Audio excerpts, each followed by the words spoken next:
Тема моего сегодняшнего семинара – это мое учение о Боге, гармоничное управление. В данной теме я показал, каким образом реализовать счастье управления, радость и вообще говорю устойчивое гармоничное управление, где контуры управления больше выражаются уровнем определенного достаточно устойчивого, так скажем, счастья управления, где мы имеем уровень развития гармонии как уровень одновременно и реализации, и действия. То есть там, как делает Бог, у него и управление, и его физическое тело – это фактически один статус, то есть это одно. И поэтому получается, что мы должны в каких-то случаях реализовывать управление именно с точки зрения уровня и всеобщей, и личной гармонии. Поэтому, когда мы говорим об уровне, например, счастья управления как абстрактной характеристики управления, то есть, например, мы решили рассмотреть понятие счастья как управляющий образ, использовать эту информацию и реализовать счастье. В управлении же возможна любая ситуация, поэтому получается, что исходя из задачи мы можем в виде информации вывести любую систему управления. То есть, например, нужно реализовать счастье как систему информации. Есть, предположим, чувственный уровень, есть ситуационный, событийный, а нам нужно просто построить счастье. В связи с этим получается, что исходя из задачи управления, понятие гармонии – это есть реализация, прежде всего, внутреннего статуса. Например, для Бога его внутреннее состояние, его действие – это все-таки его состояние, которое не оценивается с точки зрения часто внешнего восприятия. То есть он сам может, например, рассмотреть какую-то позицию, и для него личностный план выражен прежде всего в том, что он фактически, так скажем, реализовывает свою все-таки личную задачу, и в том числе задачу всеобщую, задачу там, частную. И, в общем-то, здесь смысл одновременности позитивного действия для всех. Тогда получается, что он получает удовлетворение от управления, Бог, и значит, дальнейшая задача, то есть дальнейшее управление достаточно имеет четкие контуры в развитии с точки зрения человека. То есть вот понятие удовлетворения или там устойчивого управления, там, счастливого управления, это все-таки когда обеспечено четкое прогнозное будущее. И это будущее воспринимается не как система будущего, а как система настоящего. Вот в этом есть основная суть, значит, скажем так, общего гармонического статуса управления. Когда мы можем сказать, что из-за того, что сейчас там, нам нравится управлять, да, нам значит, под силам, скажем, система организации, может быть, таких часто событийных, что ли, величин, таких как счастье, например. Вот, поэтому мы точно знаем, что в будущем будет хорошо, например, да? То есть будет нормальное, устойчивое будущее, которое нам нравится. И вот когда, например, мы к этому контексту управления подходим, то получается, что в управлении такая система организации, как, например, организация счастья, организация отдаленного прогноза, например, да, есть абсолютный прогноз, который в любом случае реализовывается, а есть, например, прогноз, который можно построить, отдаленный прогноз. С точки зрения технологий бесконечного развития, что текущее действие, что действие бесконечно отдаленное, в общем-то, один и тот же уровень управления. То есть настолько унифицированность должна быть развита, что управление сейчас или управление в долгосрочном периоде должно быть одно и то же. Для Бога же без разницы, чем управлять. Бесконечным уровнем информации или текущим уровнем информации. Все едино в управлении для Бога. И получается, что исходя из этого уровня, именно организация такой конструкции, как счастье управления, может быть организация как бы технологическая. И исходя из этого, значит, любой контекст управления другого типа, что ли, кроме уровня того, что определено уровнем любви. То есть любовь изначально просто существует, ее по сути нельзя, например, взять и как-то организовать искусственно, так скажем, да, путем построения. Это изначальная субстанция. А любые другие системы, в том числе такие, как достаточно, в общем-то, плотно относящиеся к телу человека, так скажем, да, его внутреннему или там событийному такому уровню, как счастье, все-таки можно организовать в управлении. И вот когда мы говорим о гармоничном управлении, то значит, любая другая характеристика, кроме любви человека, там, любви к Богу, любви просто к человеку, просто понятие любви, состояние любви, вся другая система достаточно просто организовывается как бы она ни называлась, по сути. Ну, имеется в виду созидательная система, конечно.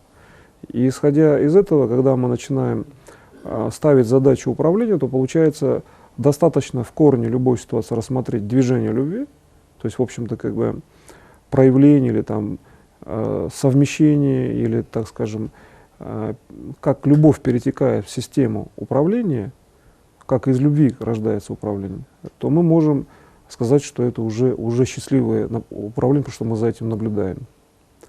То есть приятно наблюдать, как любовь берет и перетекает в такую структуру, как счастье управления. То есть от этого управление становится счастливым. Получается, первый элемент для организации счастья управления достаточно видеть, как любовь переходит в систему информации, и той информации, которая означает построение событий. Если начальный корень любви, мы считаем, что он просто существует, как бы ниоткуда он не берется, есть и все, то вот движение любви мы можем проследить, получается, со стороны. И когда мы начинаем эту структуру реализовывать, то есть понимать, то получается, что по сути, если мы, например, правильно проследили движение управления, то можно совершенно четко видеть на основе вот этих именно неких волн там, движения любви, видеть, что есть, например, здоровое тело в информации, а как, например, реализовать, если нужно, там, оздоровление. Вот понятие здоровья означает и оздоровление вот для движения любви, это, в общем-то, определяется только скоростью движения. Например, абсолютно здоровое тело и движение любви значит, означает, ну, скажем так, состояние любви данного тела, а физического причем. Значит, и любви как бы всеобщей, по сути, то есть любви тела к Богу, например, безусловного уровня любви. Там, где любовь строит тело, это, в общем-то, определенный уровень, ну, некого такого биологического аспекта. Как устроена вообще биологическая ткань с точки зрения духовного уровня? Это все-таки уровень, в том числе, вот, движения вот этих волн любви, где любовь организовывает тело. Это одна из позиций, одна из точек зрения в управлении, она достаточно эффективно позволяет, кстати, практически мгновенно излечивать ну, практически все заболевания. Главное вывести управление так, чтобы локально, как бы, та волна любви, которая начинается как локально, вот вы заметили движение, чтобы она стала бесконечной с точки зрения вашего духовного восприятия. То есть телесный уровень восприятие тела, где любовь исходит из тела, на духовном уровне воспринимается как бесконечная любовь, и все, вы практически можете мгновенно оздоравливать какие-то даже те вещи, которые просто информационно изменены, даже не перешли на физическую материю. Таким образом, вы можете практически себе строить отдаленный прогноз, просто правильно работая с информацией. И получается, что вот в этом случае действительно работа с текущим состоянием, с текущим телом, да, и работа с бесконечным уровнем информации — это одно и то же. Так же, как для Бога, работа практически все время одинакова. То есть как вот получить, что ли, статус одинаковости работы, если так, ну, в кавычках, возможно. То есть каким образом с любым событием работать на определенном одинаковом статусе. Можно усилием воли вывести себя в состояние того, что вы можете работать с любым там, проблемным или там, не очень событием, просто каким-то сложным или там, тем, которым в любом случае надо заниматься. Даже не определенное отношение может быть, просто есть работа. Да? Значит, но именно состояние любви, то есть исходящий уровень любви уравнивает любые позиции. Поэтому, когда вы излучаете любовь, вы на основе любви работаете, вы тоже организовываете устойчивый уровень счастья управления, там, радости управления, просто любви в управлении. И вот здесь вот возникает такой момент, что достаточно на всеобщем уровне, значит, любви ко всем, любви ну, как бы всеобщей, один раз провести управление, дальше, имея в идеологии этот статус, можно уже переходить на технологический уровень управления. То есть не обязательно постоянно как бы выводить себя в состояние какое-то специальное. То есть человек часто бывает занят, он должен мгновенно реагировать. И вот, использовать аналитику он часто, может быть, и не успевает во многих ситуациях, включая бытовые ситуации. Вот обратите внимание, что в каких-то ну, постоянных, доведенных до автоматизма иногда бытовых ситуациях, концентрация событий очень спрессована, и события, в принципе, проматываются в управлении очень быстро, хотя человек делает бытовые действия, так же, как в сложных действиях. То есть Бог уравнивает бытовой план и сложный план управления. Просто в сложном более расширенный духовный спектр восприятия, в бытовом больше логический спектр. Да? Человек думает в этот момент, ну, может быть, над каким-то частным действием. И таким образом, переходя к аналитике от одного уровня к другому, мы можем вполне реально рассмотреть, каким образом нам нужно действовать, да, в самовосприятии, в передаче знаний другим людям, чтобы рассмотреть, как уравнять как свое личное действие, так и значит, действия, по отношению к которым мы работаем там, в управлении. То есть как, скажем так, получить свой собственный опыт от того, что мы получили какое-то управление, получили результат, как этот результат перенести на любой другой, может быть, там, более сложный уровень действия или более сложный результат даже, так скажем. И когда вы в этой интеграции начинаете ходить, управление, то есть стараетесь понять себя, то здесь видно, что организация, вообще говоря, человеческого тела, там, его души в области структурных планов, там, его, например, духа и так далее, это есть уровень, который Бог создает практически все время. То есть вот можно увидеть работу Бога, где Он работает практически все время с точки зрения вот этой точки зрения. И когда вы начинаете входить в уровень действия Бога, то вот именно всеобщая гармония управления — это всеобщая любовь к Богу, одновременно к себе, ну, например, там, в уровнях каких-то медитативных, например, техник, когда люди, предположим, работали в свое время, ну, в историческом там экскурсе за счет концентрации каких-то таких, которые назывались медитациями. Там постоянно уровень вот этой тонкой грани, да, реализовывался как система познания и так далее. В условиях практики управления, по моему учению, естественно, любая технология возможна, лишь бы она приводила к результату. То есть, например, система длительной концентрации, я называю как концентрацию, то есть как восприятие. Возможно, она, конечно, отличается от техники медитации, потому что задача стоит не сама медитация, не структура там, какого-то иного действия, а именно достижение результата в управлении. То есть обычный человек, даже если он, например, не ставит задачу управления сейчас, он должен все равно быть спасен, все равно должен жить вечно. Поэтому получается, что мое учение — это все-таки система, которая в управлении должна срабатывать всегда, независимо даже от того, насколько интенсивно там, или часто, да, человек занимается. По сути, если он знает идеологию, уровень вечного развития, нужно где-то подключиться на уровне внутренних ресурсов и это делать.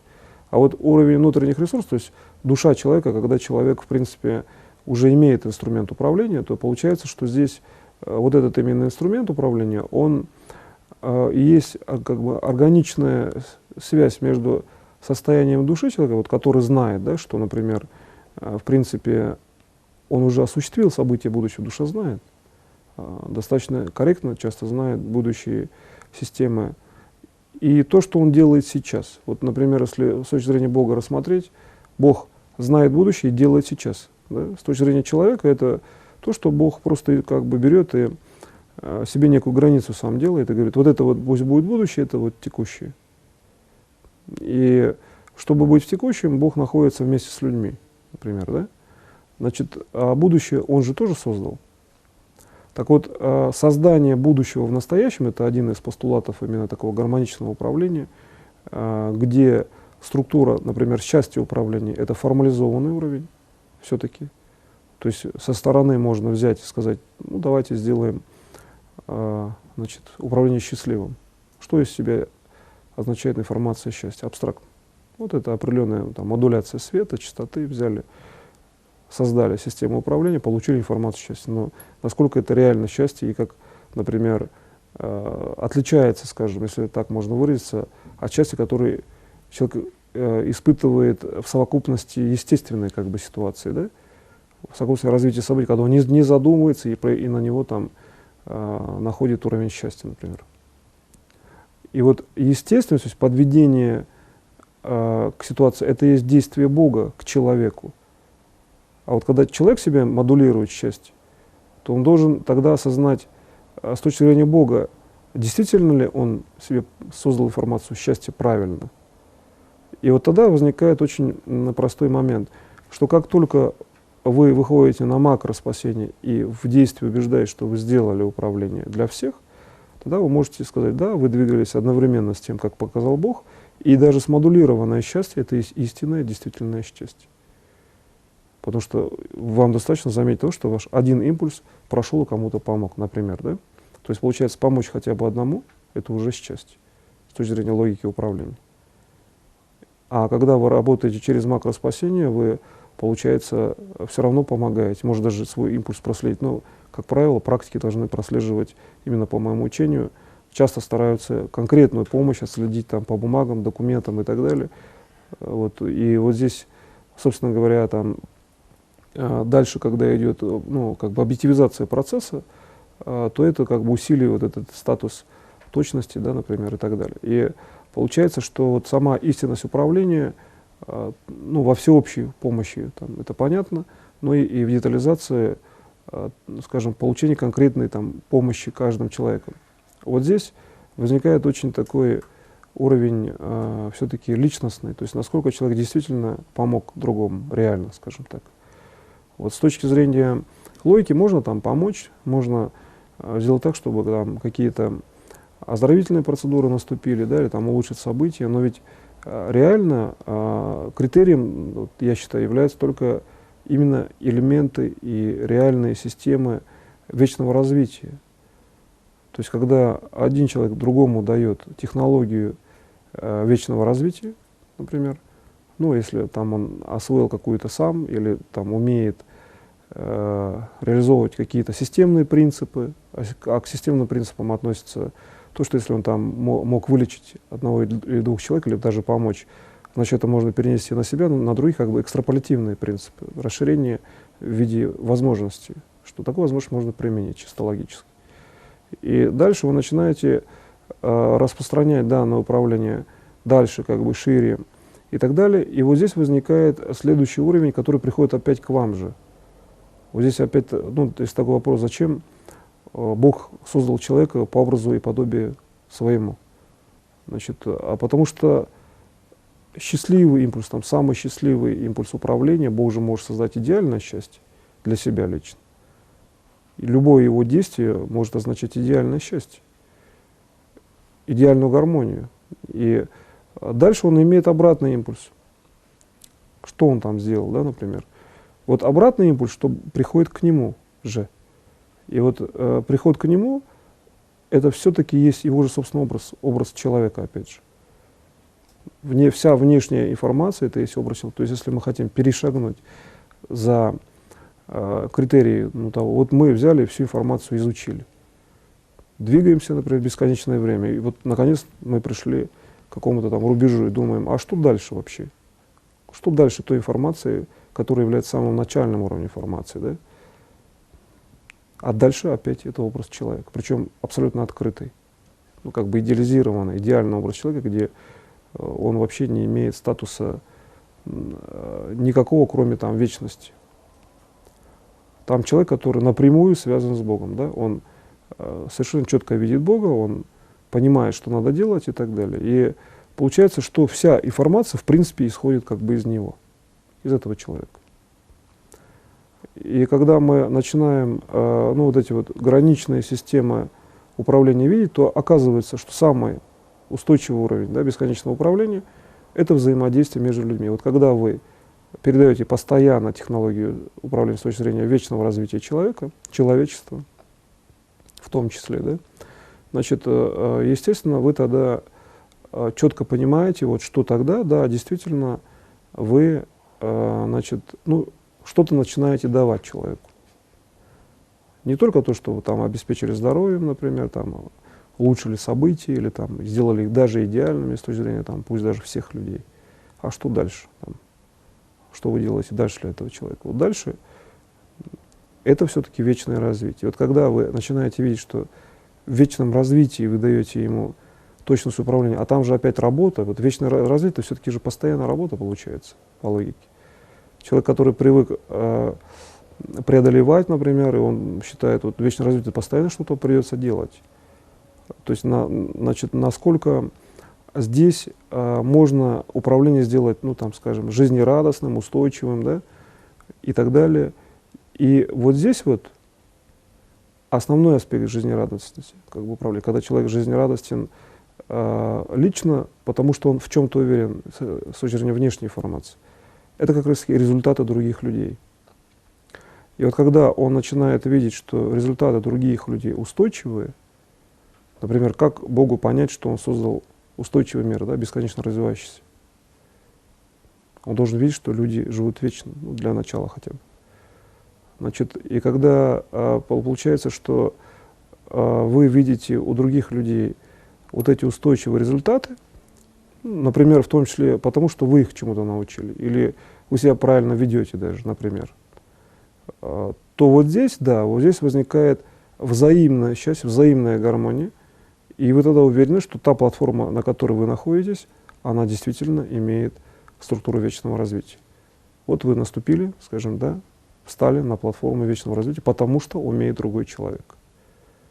Значит, и когда вы уже находитесь на этой структуре управления, да, это уже как бы получается совместное управление, это совместное формирование фазы коллективного сознания, то получается основной задачей является просто формирование в коллективном сознании именно вот, в общем-то, плана фактически, ну, ввода, что ли, в коллективное сознание вот этого состояния совместного действия в направлении вечного развития.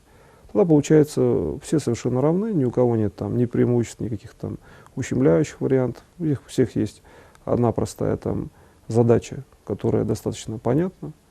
И с точки зрения логики, там, морали человека, она наиболее целесообразна, потому что в вечном развитии можно решить там все вопросы, хотя бы логически даже понятно. Значит, и здесь уже возникает следующее, что любая работа, которую человек выполняет при таком осознании, она достаточно проста, устойчива и имеет как бы всегда идеологический статус именно вечного развития. И вот когда человек становится уже идеологом, так скажем, технологии вечного развития или просто задачи, или даже состояния своего собственного, вот здесь переходит, причем переход, кстати, осуществляется достаточно иногда коротко, как бы на вот именно уровень всеобщей идеологии. То есть когда идеология достаточно, ну, как бы короткое время всеобщее касается его состояния. То есть он как бы видит захват из будущего времени, когда именно идеология, там даже формально словесный уровень другой, кстати, в отдаленном будущем. Там получается, что быстрее часто произносятся какие-то структуры фраз, там, начало фразы, начало слова означает уже слово и действие. То есть иногда звуки изменены. Вот в чем особенность будущего. Там надо еще понять, что происходит с точки зрения развития. Вот представьте, что когда телепатия совмещается со словесным уровнем, тогда достаточно начать произносить начало слова, дальше понятно. Или вот, ну, вы там долго сидите с кем-то за партой, на протяжении многих лет учитесь, да, в школе. Тогда человек только начинает говорить, вы уже понимаете. Он может начинать говорить, но дальше не договаривать слово. Уровень глубокого духовно-материального взаимодействия на уровне информации. Материального имеется в виду словесно-информационного. И там получается, что другой статус действия. Ну, убыстрение информации до уровня понимания от начальных импульсов. И вот здесь возникает уровень следующий, когда Бог, скажем, ну, переводит, что ли, структуру понимания на других людей. В начальное действие вводится информация передач, и дальше идет развитие. То есть Бог ну, старается, вообще говоря, дает статус равности, потому что Он дает свободу от начального действия. Началось действие, дальше человек развивает сам. Да? И когда вы начинаете входить как бы вот в этот уровень управления, то понятно, что любое состояние, например, там, организма, любой системы, с точки зрения первичного уровня передачи знаний, всегда видоизменяемо к лучшему. То есть здесь достаточно увидеть, что есть в любой системе уровень начальности. То есть то, что ну, в общем-то, изначально дано Богом, а дальше идет развитие. То есть распространение знаний. Поэтому это распространение, это есть уровень уже всеобщей устойчивой гармонии безусловного типа. То есть как вообще гарантировать, что любое событие можно улучшить, видоизменить к лучшему, там, ввести управление в структуру прошлого и, например, нормировать. Надо считать, что бы ни происходило, только уровень достаточно начальный можно всегда продлить и улучшить. Просто точка зрения, да, всего лишь навсего. Но эта точка зрения имеет, в общем-то, достаточно конкретно выраженные, объективизированные позиции информации. Это определенный массив, скажем, размер информации. Надо просто видеть, что этот размер не конечен, то есть нет фатальных ситуаций. Просто-навсего выраженное первичное действие, и дальше, чтобы не было там каких-то там реально, что ли, радикально проблемных ситуаций, надо просто уметь исключать в отдаленном прогнозном будущем вот этот как бы неблагоприятный уровень окончания начального периода действия. Именно подходить не то, что это законченное действие, а это просто начало действия, дальше вы развьете в свою сторону. То есть любое событие, можно нить событий всегда взять и доразвить в лучшую сторону. Таким образом, вы строите первый уровень устойчивого долгосрочного прогноза, где на платформе, как бы на свечении прогноза, это выглядит как некая такая полоса светящаяся, любое действие фактически опирается как структура начального уровня. То есть вы входите в специальную, ну, в общем-то, выглядит это как микрозернистую или там макрозернистую систему информации. Вот зерновой принцип, опять же, здесь реализовывается достаточно четко. Зерно — это начало, да? И одновременно суть действия. И вот когда вы начинаете входить в суть, откуда вообще зерно взялось, то вы выходите во внутреннюю структуру познания, то есть вы видите структуру своего собственного развития и видите, что вам нужно, например, там, на силовом факторе управления, когда вот управляющий импульс, он устойчивый там, или сильный, там, скажем, вот так он ощущается, воспринимается, или он там вам нравится.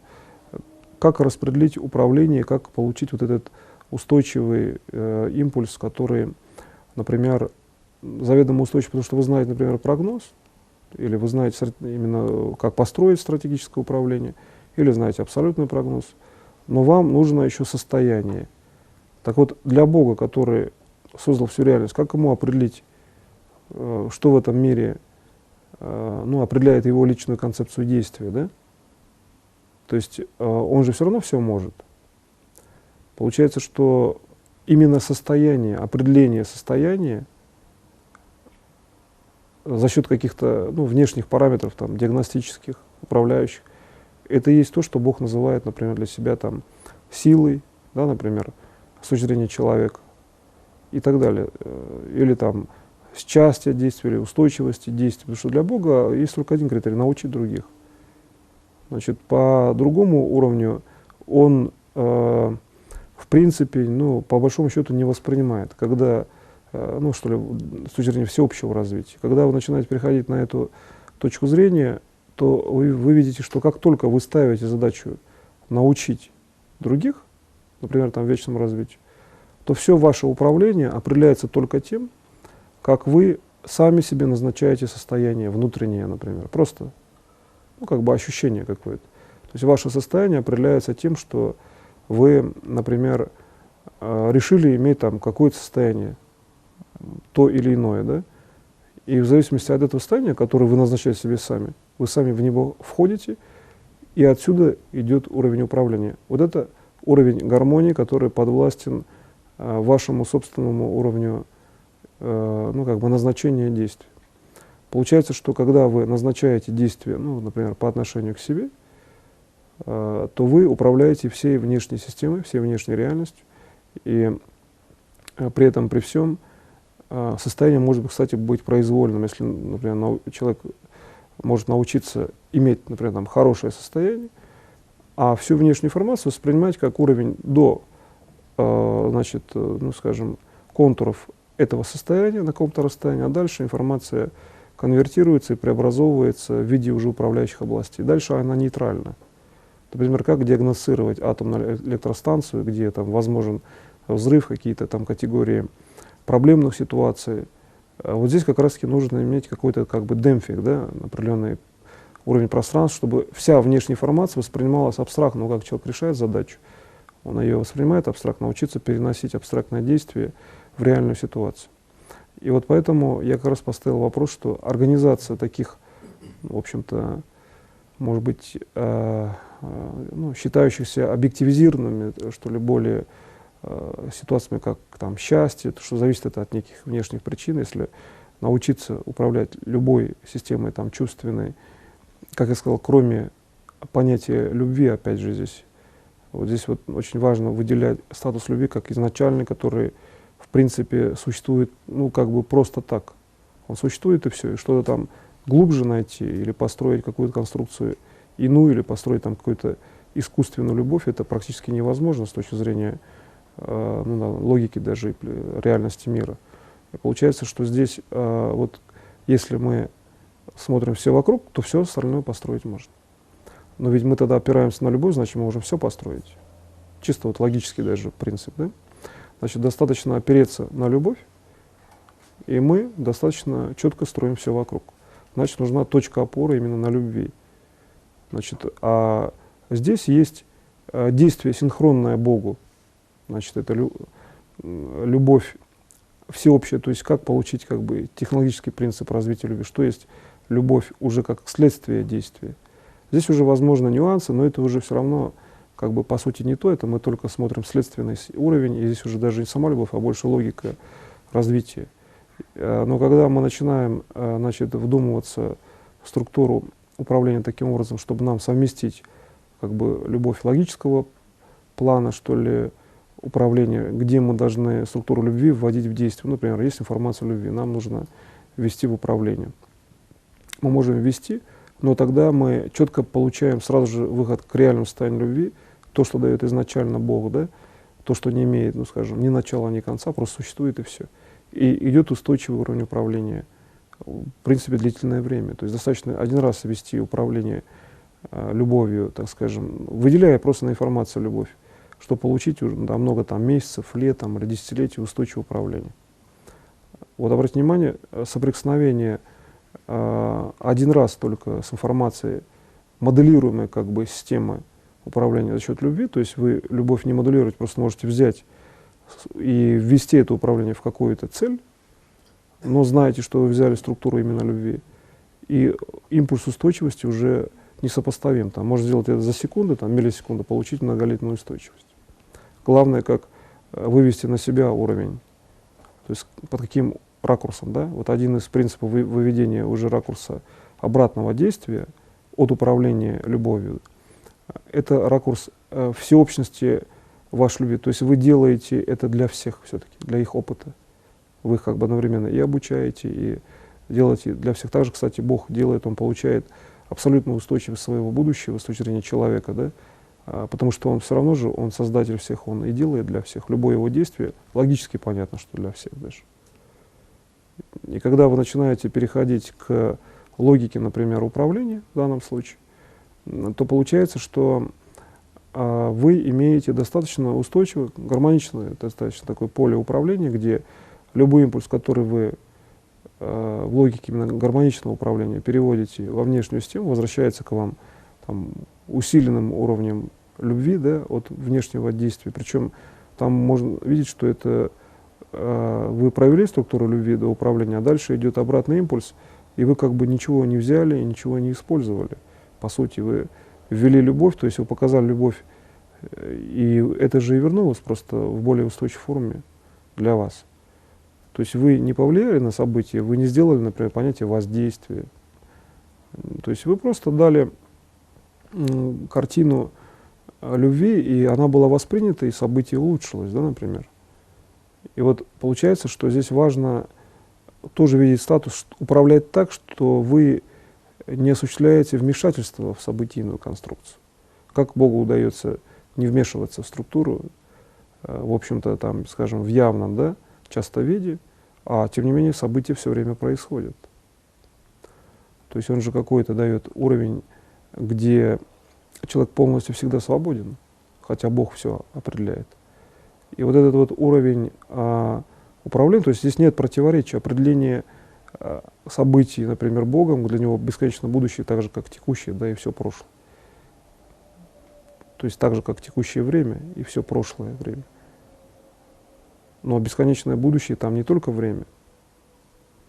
И получается, что если мы начинаем распределять структуру управления, ведь в прошлом это воспринимается как структура, переложенная на время, вот, в сознании человека, в текущем время и события, а в будущем в большей степени там, управляемые, там, желаемые события, где там, вектор времени расположен по-другому. Если, например, нам нужно понять, что мы воспринимаем в информации, да, там люди видят сны, например, там, или просто смотрят информацию, где находится их взгляд, вот просто взять и посмотреть на информацию. Куда они сейчас смотрят по велению там, души своей, например, куда в будущее, там, в текущее, в прошлом. Достаточно часто выделить время просто технологически. То есть время будущего значит, организовывает определенный контур вокруг там, здания, вокруг элементов. То есть это ближе цилиндрические, ну, похожие на виноградную лозу структуры, как бы обвития информации, объектов. Если время прошлого, это больше плоские системы, часто динамические, причем похожие на дождь, например. Да? Текущее — это равномерное свечение, где информация не выделена в форме. И распределив таким образом управление именно в гармонической фазе, можно четко увидеть, что подобным образом можно распределить структуру, ну, скажем так, счастливого управления, создания счастья управления. Взять аналогично, выделить структуру счастья как по устройству реального мира. И, например, там в гербе России, да, предположим, двуголовый уровень управления, то есть реальная координата и проекционная координата. И получается, что мы имеем фактически уровень действия, да, и уровень совершенного. Вот с точки зрения логики, как понимать две головы там, у орла, например, да? Они же существуют сейчас. Значит, подготовленное действие, да, одна голова, то есть до действия, осуществленное действие, да, или же наоборот, текущее действие одна, а будущее действие вторая голова. Ну, то есть можно подойти к устойчивости управления именно так. И получается, что вот кому могло вообще, там, например, что ли, в управлении так быть реализовано, что ли, это управление, что именно двухголовый орел. Вот, логически как это можно выделить? Почему именно такой образ, да, пришел? То получается, что вот логически в реальности, как я сказал, это существует. Именно так выглядит уровень управления, как я сказал, вот именно можно выделить в структуре информации линии времени, и получается, что наложение, то есть, ну, как бы вторая вот, система управления, там, или там, как вот вторая голова, там, да, где двухголовый орел, это есть уровень либо прошлого в будущее, либо из текущего в будущее, или даже, кстати, наоборот. То есть это как раз-таки взаимоменяемость, взаимопереложение, в общем-то, полная интегрируемость информации. Это очень гибкий, да, получается, уровень информации, который фактически способен решать, ну, достаточно быстро системы управляющие могут быть реализованы при данной концепции. И обратите внимание, в любом гербе, кстати, вот, в общем-то, даже любой устойчивой области, которая показала там реальные факты управления, часто это может быть даже герб организации, там, или, ну, какой-то там символ. Во внутренней системе всегда пересечены системы действия, планов, системы реализации. Ну, то есть не обязательно это может быть только двухголовый там, да, или там уровень прямого совмещения там, в управлении. Это может быть какой-то внутренний штрих в каком-то символе. И вот если мы переходим глубже, где эта устойчивость выражается в действии, да, то можно перейти на структуру совершенно линейную, то есть в любой символ, означающий какое-то действие, можно ввести уровень устойчивости с точки зрения как бы внутренней гармонии, когда мы можем понять, что в структуре символа означает гармоническую фазу, там, фазу бесконечного развития. И вот когда мы начинаем входить в это управление, ну, принципиально, скажем, во всех системах, сущностях, там, точках управления, то можно находить эту систему в любом уровне там, того, что человек воспринимает. То есть любой предмет, любой уровень управления, который воспринимается, содержит такой символ, ну, имеется в виду то, что окружает человека. И когда вы начинаете входить глубже в информацию, то оказывается, что человек уже там находится, в вечном развитии. То человеку не нужно искать такие места там, и дополнительно пытаться найти, например, какую-то там систему, подчеркивающую там, его вечную сущность, например. То есть если все явления мира, все там вещи, объекты мира, да, какие-то материальные предметы, информационные, вывести в структуру, поставив задачу найти сущность, где они вечны, где вообще внутри этих предметов выражена вечность управления. Собрав их в одну точку, стянув в одно там явление, определив их общие свойства, мы увидим, что человек уже находится еще дальше всего этого. Он уже этим давно обладает. Там ничего не надо находить. То есть мы видим человека вечного, по сути. И бытовое, ну, как обычное восприятие человека, всегда есть восприятие человека вечного. Вот обратите внимание, ну, такая простая картина. Люди много, ну, что-то делают, да, они ходят где-то, ну, например, там, какой-то, возьмем, там, центральный универсальный магазин, да, ЦУМ. Вот люди, такая простая картина. Как они друг друга воспринимают? Хотя каждый там делает какие-то свои покупки. То ситуация простая, понятно, что они рассматривают какие-то покупки, да, но как они друг друга воспринимают? Когда они смотрят они друг на друга, они чем-то заняты. То есть состояние такое, что они, в общем-то, это же не работа, это, ну, казалось бы, такое несложное действие, ну, хотя кому, возможно, как, но тем не менее это не некая там экстремальная ситуация. Человек что-то покупает, он на чем-то сосредотачивает внимание, просто там на что-то смотрит. Кто-то вообще отдыхает, да, в магазинах, есть такая теория и практика. И, ну, по крайней мере, там понятно, что это простое некое состояние. Как в этот момент человек один воспринимает другого. И вот, хотя он на него не смотрит, глазами, например, значит, тогда вот обратите внимание, что здесь существуют определенные линии, как бы, безусловного восприятия, где один человек всегда видит другого. Почему я назвал именно, ну, такое место, там, показал как магазин. Если перейти в структуру действия, ну, например, АЭС, сложный какой-то технологический цикл, или там летят пилоты, они более интегрированы с внешним пространством восприятия. У них есть задача, они выполняют задачу. И здесь вот понятно, что человеческая сущность, то есть личность человека, его физическое тело, это достаточно большая работа в рамках задачи. И вот если задуматься над этим, то получается, что Бог делает для всех все сразу, поэтому, конечно, он не везде проявляется. То есть его личность почти, ну, там, на основное количество процентов, так скажем, да, связана с задачей развития того мира, который он создал. Тогда получается, как он должен там проявляться, он постоянно что-то делает во всеобщем масштабе. Может где-то в одном месте там, с физическим телом проявиться и, например, там, вести лекцию, да, или там что-то делать, и все. А получается, что если с этой точки зрения даже человек обладает этими функциями, то есть человек разный в зависимости от того, что он делает.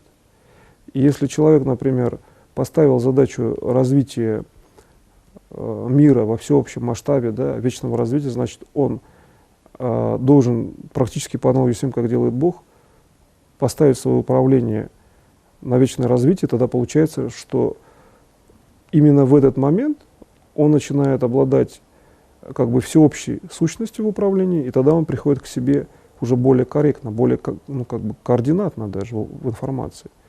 То есть человек тогда себя четко находит, точно понимает свое месторасположение в мире, и отсюда уже возникает там всеобщая гармония, всеобщее счастье, интегрированное управление. Вот здесь тогда понятно, что счастье управления может быть еще и внешним.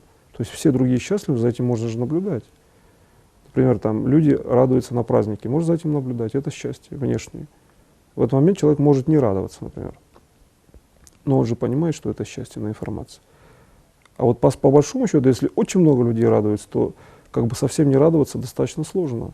Все равно какие-то волны радости как-то воспринимаются и захватывают человека.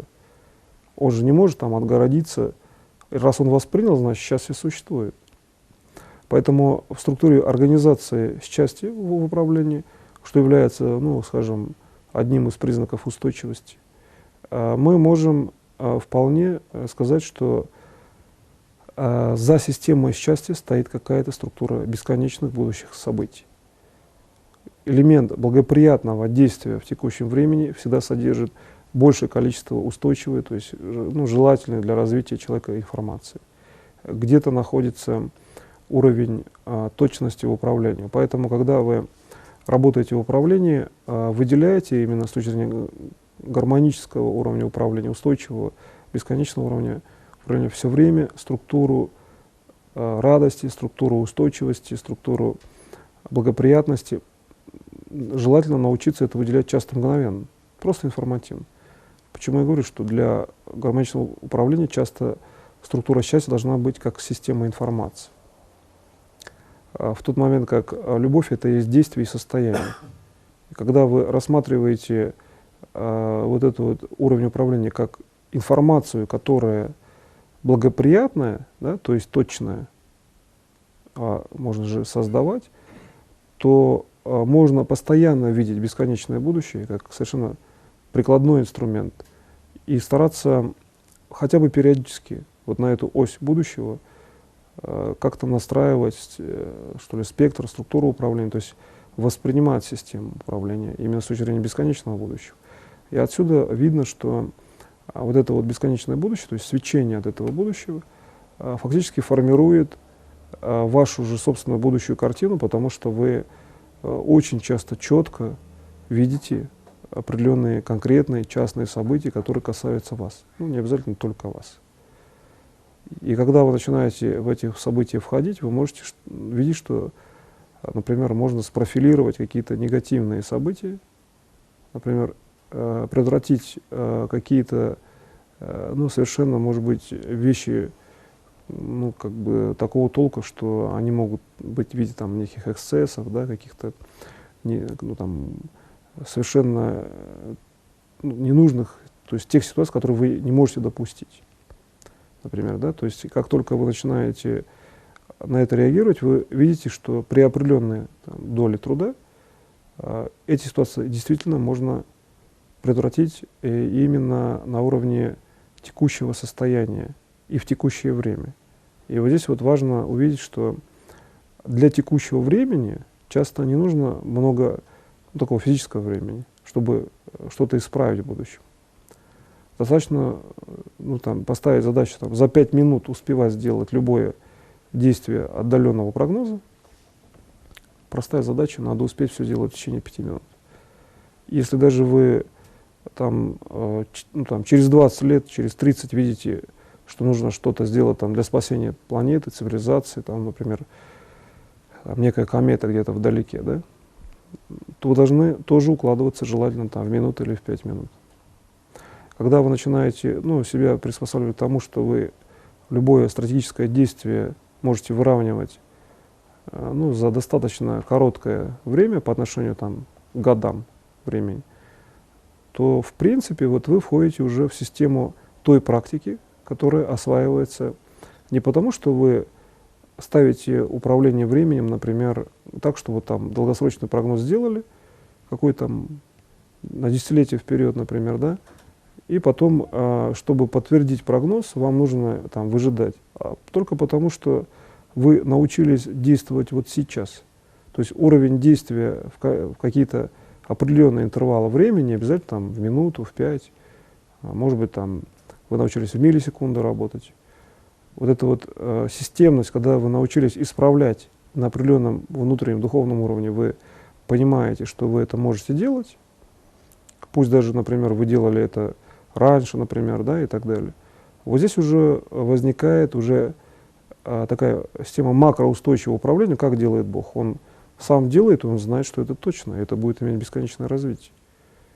И получается, вот этот вот, казалось бы, часто небольшой опыт у человека, он, например, только начал заниматься управлением, по моему учению, для всеобщего спасения, только начиная делать, вот ему достаточно научиться сделать несколько раз, получить результат в определенный интервал времени, который он уже даже позже может осознать. Может быть, он целый день работает, да? Но он все-таки получил результат. И вот тогда вы получаете уже всеобщую гармонию не только с точки зрения того, что вы делаете, получаете какую-то внешнюю информацию, а потому что вы делаете сами. Ваши действия – это и есть управление. И вот это уже абсолютно гармоничный уровень управления, который поддает уже и там естественный уровень счастья, радости, устойчивости и, вообще говоря, реальной гармонии, в первую очередь, между прочим, всеобщей гармонии при таком подходе. А потом уже вы можете выйти на свою гармоничную фазу, и тогда любое действие становится естественным, то есть ваше управление попадает в естественный ход событий. Вам не надо даже часто специально что-то предпринимать.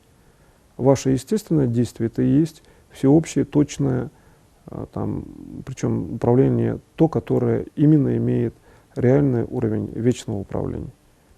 Поэтому гармоничное управление – это все-таки элемент вечного управления. Как только вы входите в эту ситуацию, то все у вас решается естественным образом и часто гораздо быстрее. На этом я сегодняшний семинар заканчиваю. Спасибо большое за внимание.